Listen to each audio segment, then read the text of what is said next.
Hey, how y'all doing? So let's talk about music. I was a big connoisseur of rap music when I was young, so I got a pretty good taste of rap music and what I like. But it's very diverse, it's very eclectic, and that's how I like my rap music. I like my rap music really diverse, really eclectic. So we're gonna go through my top five favorite rap groups. I'm gonna give you my favorite album, and I'm gonna give you five or six of my favorite songs that they've made. Uh, these things, the groups will definitely be in some type of order. The songs will be in some type of order, but think of it as I'm kind of if I was building a playlist. When I did build playlists when I was a kid, these were songs that I made sure to have from these particular groups when I sat down to with an MP3 player or whatever back when those things were a thing. So let's get into this. Number five, my favorite, one of my top five favorite rap groups is Mobb Deep. Mobb Deep, Prodigy and Havoc out of Queens, New York. Prodigy is primarily the rapper. Havoc did a lot of the production. He also rapped, but he did a lot of the production. He crafted the sound of Mobb Deep. He crafted the feel of Mobb Deep.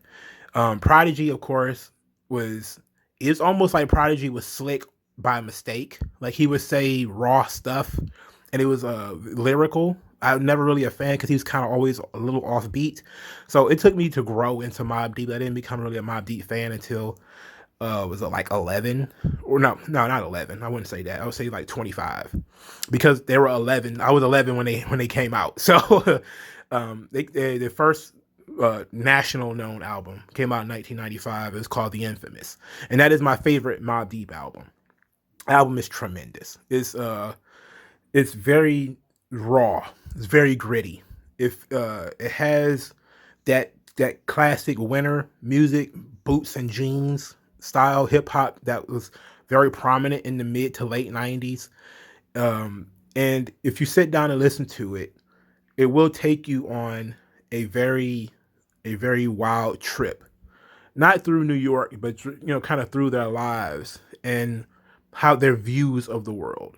It's very visceral, you know.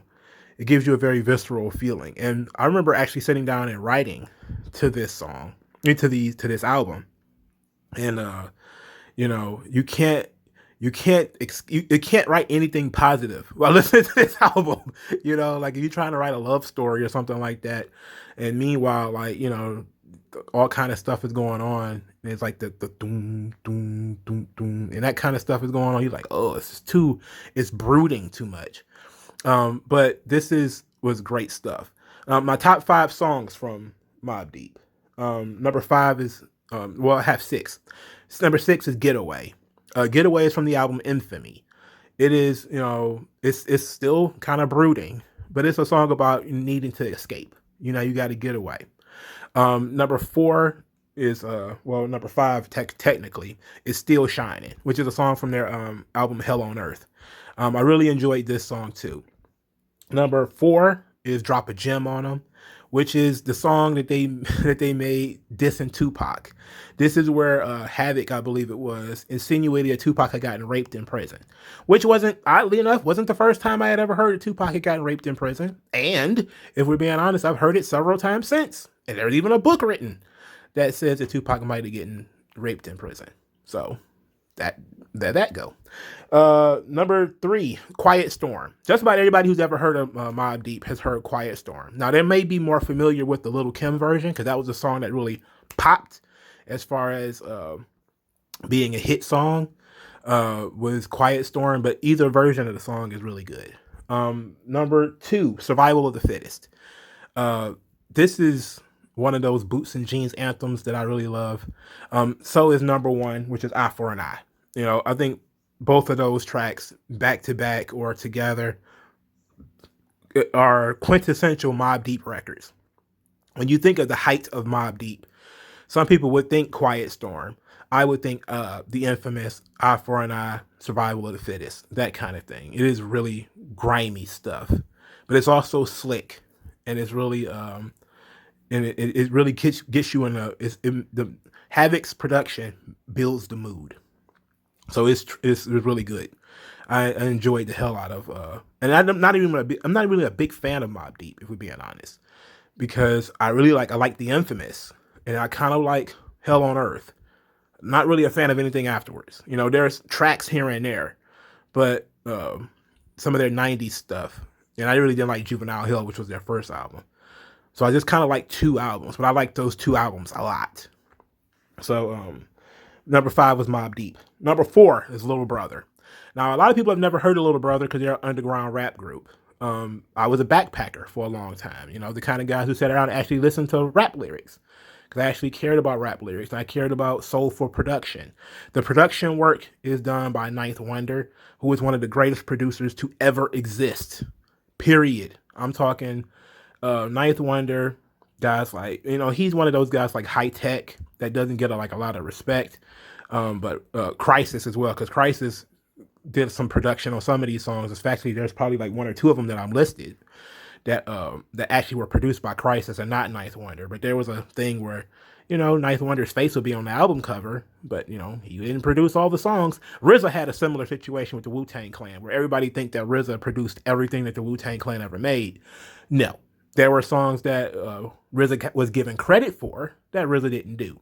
Similar to Stan Lee, that he was given credit for creating certain characters or certain storylines that he did not create. And it's because when you become so ingrained in a brand, people just assume that you did it. So there's some songs that are produced by that are fantastic Little Brother songs that are not produced by Ninth Wonder. I forgot to mention Mobb Deep, of course, is no longer together because Prodigy passed away. Similarly, Little Brother is no longer together. Nobody died, but they had creative differences, and the group broke up several years ago. So let's talk about my favorite album. My favorite album is the Minstrel Show from Little Brother. The theme of the album is that they're trying to make a TV show, but that's kind of like the story that runs through the album. Is they're doing like this cartoonishly mocking minstrel show, where they're basically saying rap is a minstrel show. That a lot of rappers are coons, but it's incredibly soulful, and I really enjoyed it. So let's go through my top 5 songs from Little Brother. Number 5 is After the Party. So After the Party is a song, one thing about Little Brothers, not just because they're soulful, but they're eclectic, but they also have interesting perspectives. Like this song is about, what do we do when the party's over? When this is from their album Get Back, which is the last album they sat down and made together. There was an album after that, but that was kind of a pastiche of throwaway cuts. But this was the last album they sat down. This was produced by Crisis. And this song in particular, it basically just has a simple premise. Well, what do we do when the party's over? And it talks about the party, and then what we're doing afterwards, usually, trying to find some chick to take home or something like that. But the singing, there's a voice, I think it's Carlita Durand or whatever. Beautiful. It's really good stuff. Number 4, Say It Again, from the Minstrel Show. I really enjoyed the production of this song, and the sampling of Little Brother records is always top notch.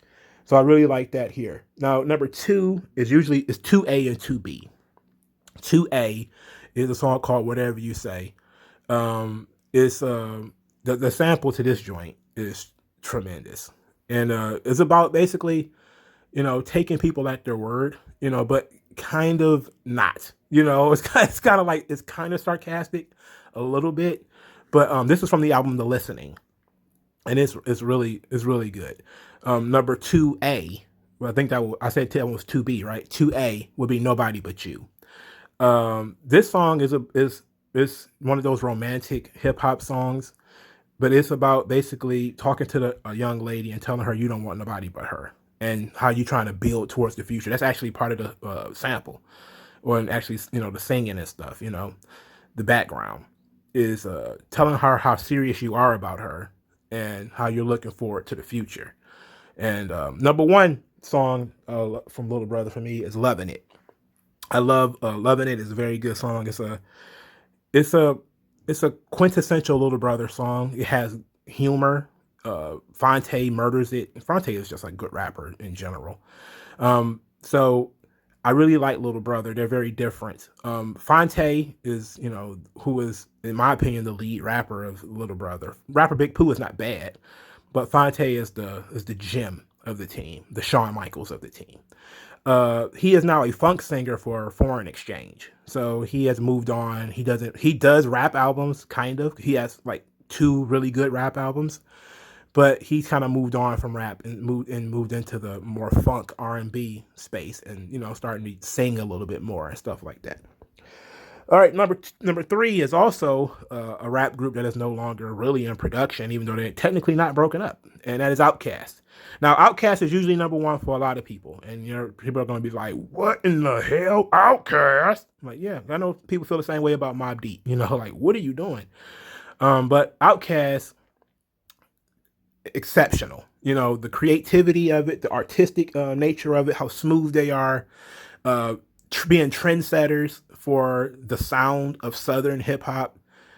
Even though there were obviously rap groups before them, Southern rap groups before them, like the Ghetto Boys and UGK and 8 Ball and MJG, people who might have influenced them, they were able to take it national and create this artful, you know, presentation. Their production was usually done by the Dungeon family, so they were very good. It had a great feel to it, and you always going to get something very creative out of Outcast, because that was their stock and trade. The stock and trade of Outcast was creativity. That was their thing. They're not going to sound like anyone else. They're not going to approach any subjects like anyone else. And Big Boy still produces music. Andre 3000 is wandering the world like Kane and Kung Fu, playing the clarinet or the flute or whatever the hell he's doing. He's a straight up vagabond. There's something that is, something that is really, uh, it's something about geniuses. Like Big Boy is not bad. His friend though is like one of the baddest motherfuckers walking the earth, and has like a brain that can just put things together and build stories. And he has such diverse interests that no matter how good Big Boy is, everybody's listening to Outkast for Andre. And people can spit Andre verses at you all day. Big Boy is kind of like the other guy on the beat. He's good sometimes, but we're here for Andre. And that's crazy, because Big Boy is actually not bad. But let's talk about my favorite albums. My favorite album from Outkast is AT Aliens. I know a lot of people are really into Aquemini, but for me, after AT Aliens, Outkast went into the realm of science fiction. They went into, over the top, abstract songs. By the time they were in Stankonia, I was done. I was kind of like, okay, I'm holding on here, but I was losing it. They were trying to become Funkadelic or A Tribe Called Quest, the rap group, and I was like, well, Tribe Called Quest is already a rap group, but like Funkadelic, the rap group, with Aquemini and all that kind of stuff. When they started doing like Rosa Parks and everything, I wasn't a fan of that shit. But rap critics, quote unquote, people who are professional critics from like The Source and Double XL, they truly loved Aquemini. Me, I like AT Aliens. I think AT Aliens is a perfect bridge between what Aquemini and Outkast would become and what they were before on Southern playalistic Cadillac music, which I also enjoyed. My second favorite Outkast album. So let's talk about my top five songs, which is really six. I like Southern playalistic Cadillac music, which I believe is, traditional hip hop back when Outkast did traditional hip hop. Same thing with Players Ball. So they started out their foundation being sort of traditional rappers. It's kind of like a mixture of the East and the West, but with, Southern twist to it.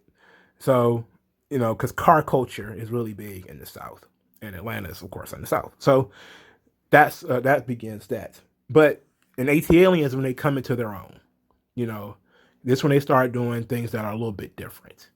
And Wheels of Steel, my okay, fifth favorite song of Outkast comes in. Wheels of Steel is dope. and because you got the little mechanical voice and the techniques and stuff that they used in the song is really dope. Number number 4, 3, whatever.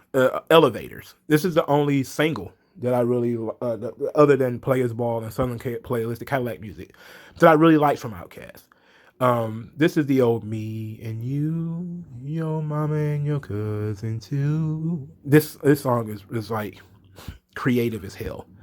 You know, it is moody, but it's also, very meaningful. Number 2, Babylon. I really do like the song Babylon as well.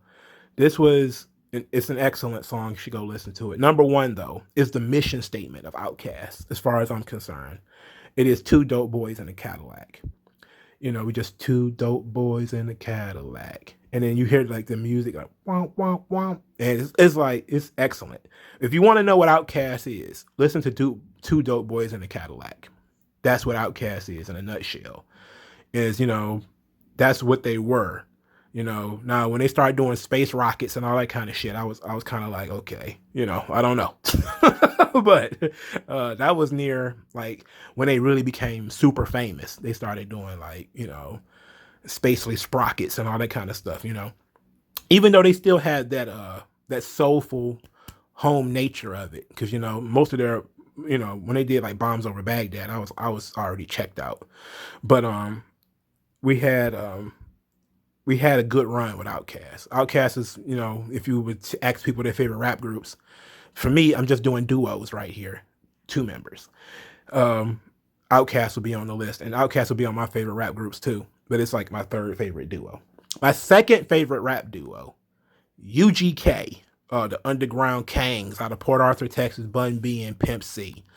What I love about UGK is there is this mixture of soul, humor, because Pimp C is not a good rapper by any stretch of the imagination, but he's very quotable. He says things that you're going to remember. He drops a lot of important gems if you're trying to become an adult. Of course, he also says a lot of ignorant shit, like bend over and let me see it, because he's talking to like the young ladies.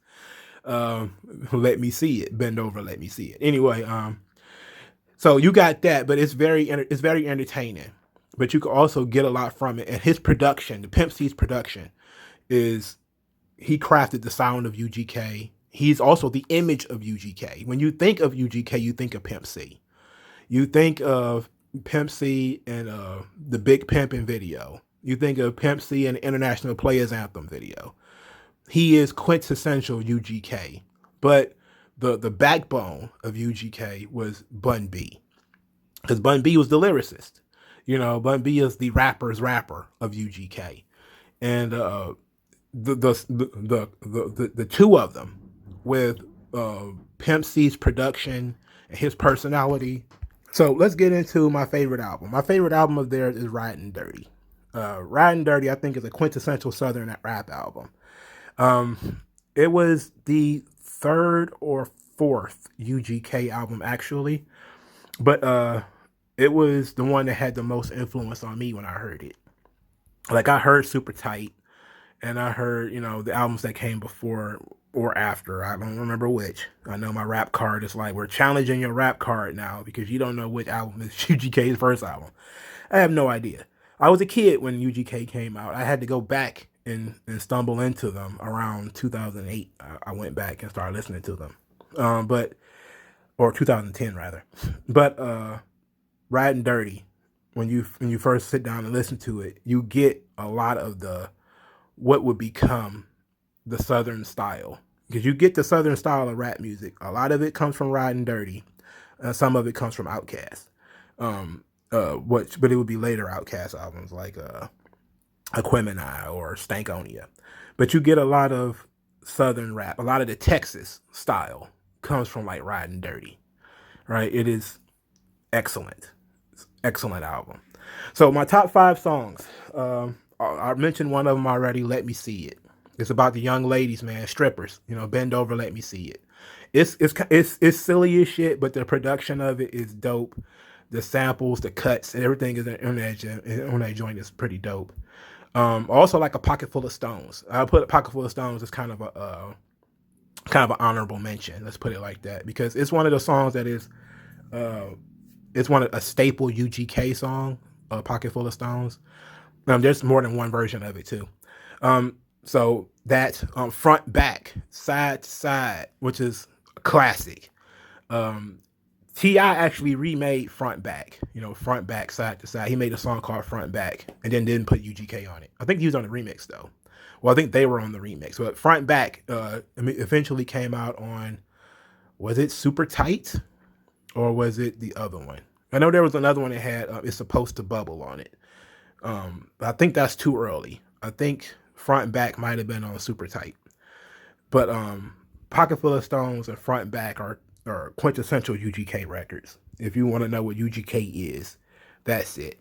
A lot of the rap critics, quote unquote, who are just as bad as every other type of critic, their favorite song is usually Murder, and Murder is on my list too because of the verse that Bun B spit on Murder. It is excellent stuff. It is a top rap verse ever, mixed with the production and the cuts, like, dog, and it's tremendous. Another one of my favorite songs, probably my second favorite song. Well, another one of my favorite songs is theirs. I'm probably gonna have more than 5 when it comes to UGK. Diamonds and Wood. Now, normally I don't put songs that have like extended intros because there's like somebody talking at the beginning of Diamonds and Wood before everything hits. But when Diamonds and Wood is playing, it is UGK in its purest form. Is tremendous. Diamonds and Wood is something else, man. Like, you really sit down and listen to that, and you got Pimp C singing the hook, which is, you got a great UGK record when Pimp C is like on the hook singing, and it's smooth as butter, but it's still kind of trunk rattling. And speaking of trunk rattling, my 1B favorite song of UGK is Chopping Blades. Chopping Blades is fucking amazing. Now, chopping blades, for people who might not understand the slang, blades are the with the spinning wheels on the side of cars that became a thing in like the early 2000s when everybody was doing stop and the wheels keep spinning. Those were the blades on the car. And that's, of course, Texas car culture, but chopping blades is thunderous. It's thunderous. Number 1, One Day. One Day is my favorite song because it took them a chance to take off the braggadocio of being Pimp C and Bun B, and they were actually like real dudes. And it has probably one of my favorite singers on it, who is Ron Isley. So Ron Isley is singing at the beginning, for one day you here, and then you're gone. There was a time in hip hop where people were really talking about losing family, losing friends. This was around the time Bone Thugs and Harmony did the Crossroads, and pretty much people were coming out with their version of that, But I'm pretty sure they didn't start the trend. But that song was so massive that a bunch of other people kind of started copying it a little bit. But One Day, featuring Ron Isley, my favorite UGK song because of the content and because it was still very UGK in their way that they put it together. It's tremendous. So UGK, my second favorite rap group of all time. My number 1 favorite, not group, I shouldn't say group, duo of all time. My number 1 favorite rap duo of all time, believe it or not, the Clips. Pusha T and Malice out of Virginia. The production for most of their records was handled by the Neptunes, who is Pharrell and Chad Hugo. Chad at some point disappeared. I think he vanished into thin air. I don't know where he went, and then it just became the Pharrell show. But from the Neptunes, we get Pusha T, who is, for a guy with limited content, as far as the types of subject matter, I should say, not content, but subject matter. He's like a guy who can only do math, but he can do math really fucking well. And he can do math much better than you. So when it comes to like coke raps, Pusha T is better than most. Now, he coke raps a lot. He coke raps better than most. And Pusha brings a lot of the slang, a lot of the slickness, a lot of the wittiness to the team. But for me personally, I was more of a Malice guy. Malice is the older brother. He's a little bit more mature. He's more conscientious. He's he also can be slick, but he's not as slick. He is more rooted, more realistic, more grounded. And the mixture of the two of them on a lot of these songs is insane. I love the first two albums. It's hard for me to pick one or the other. But if I had to give somebody, say, listen to this, Lord Willing would be the first one. Because Lord Willing, they made that album like they weren't going to make anymore. Like sometimes that's how the first album goes. Because most time when you introduce to somebody, they do the very best work on their first album. So Clip's Lord Willing is one of my favorite my favorite rap duo album. Probably. And when you sit down and you listen to it, you get a little bit of that Southern slang, but you also get a little bit of the East Coast. That's the thing about living in Virginia. It's the South, but it's not quite the South. Where it's more Southern than New York, but they're stylistically in their lyrics and everything reminds you of a New York rapper, right? So that's what encapsulates Lord Willing. That encapsulates the Clips. They're lyrical, not like New Yorkers, but they have the sort of the bounce of the South. Tremendous stuff. Also love Hell Hath No Fury, which is a great album. It peters out for me near the end, but I really love Hell Hath No Fury. If that's your favorite album, thumbs up. I can see how it would be. There's so many tracks on there to like. All right, so let's talk about my top 5 favorite songs. Number 5, Virginia. So there's a song about their hometown called Virginia. Basically, they tell people about the state of Virginia, because there weren't a lot of rappers from Virginia at the time, so they were kind of representing the entire state. There still aren't a lot of rappers from Virginia, if I can't think of any. So they were kind of the representatives. They had to come in and plant the flag and tell people about Virginia. And Pharrell's production on this joint was very dark, and it set the mood for the song. And so it was awesome. Number 4, Got It for Cheap, the intro to Hell Hath No Fury. One of the best intros ever. Very fucking good intro. And I really, really enjoyed how they bounced off each other in this. And this was an intro that I listened to a bunch of times when I first heard the album. And it's classic Coke raps, but it's also, very slick, especially Pusha T's hitting the way he came in on the joint. Is awesome. Number 3, Grinding. Now, Grinding goes without saying because it's the song that made them famous. It's the old, a very stripped down beat with guys basically just rapping very cool shit on top of it. Grinding, everybody knows Grinding. Well, there was 100 remixes to Grinding, and some people they hate it because of that, because there was like 400 remixes. There's like a Lil Wayne remix of Grinding. There's like a Noriega remix of Grinding. There's like tons of remixes of Grinding, and it's a great song. Its beauty is in its simplicity. It's very good. Number 3, Riding Round Shining. I love Riding Around Shining. It's a great song, and you get the idea of what they were trying to create with the second album. The second album, Hell Hath No Fury, was basically them stunting, because they had like a lot of, copycats, and they had made so much money off Grinding and stuff like that. So everything was high end on this one. It was taken to the next level. Ride Around Shining was perfect. Likewise, Keys Open Doors. Keys Open Doors is one of my favorite Clip songs, period. The double meaning. You got keys open doors. In other words, keys like cocaine keys. So you have that, but you also have keys as in keys that go into locks. So it should tell you what they were trying to say about keys opening doors.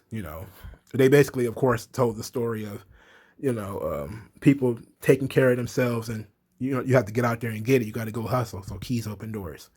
And number 1, I'm Not You. I'm Not You rapper.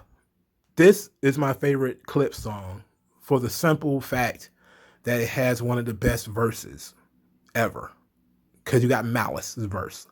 Malice's verse on I'm Not You is so thoughtful, where he's talking about selling drugs and then seeing the effects of it and seeing how it affects people, but at the same time doing it anyway and saying, hey, if they don't get it from me, they're going to get it from somebody. So it might as well be me. You know, it's having that ability to reflect and, be responsible and accept responsibility and have that guilt on you that made me really respect the Clips as a rap group, as a rap duo. And it was tremendous. So that's my uh, top five rap duos. Now, a lot of people may say like words, my favorite rap duo, somebody like the Dog Pound. I don't like Daz and Corrupt. I also don't like 8 Ball and MJG. Never a fan of them either. Who else? There's some other rap groups out there that I can really think of off the top of my head that I really didn't care for. But I get a lot of heat in the old hip hop boards for not liking Dog Pound and 8 Ball and MJG, especially since I like UGK so much. You're like, you like UGK and you don't like 8 Ball and MJG? No, I don't. They're not the same, by the way. They're similar, very similar, but it's like Spartan brand UGK as far as I'm concerned. I don't like anybody from Memphis, to be honest. Let me know what you guys think. What are your top 5 favorite rap duos? Maybe it's you have a rap duo that I forgot about, or maybe you have different tastes. Let me know in the comment section below. Like this video, share this video, subscribe to the channel, and I'll talk to you guys later, man. Peace out.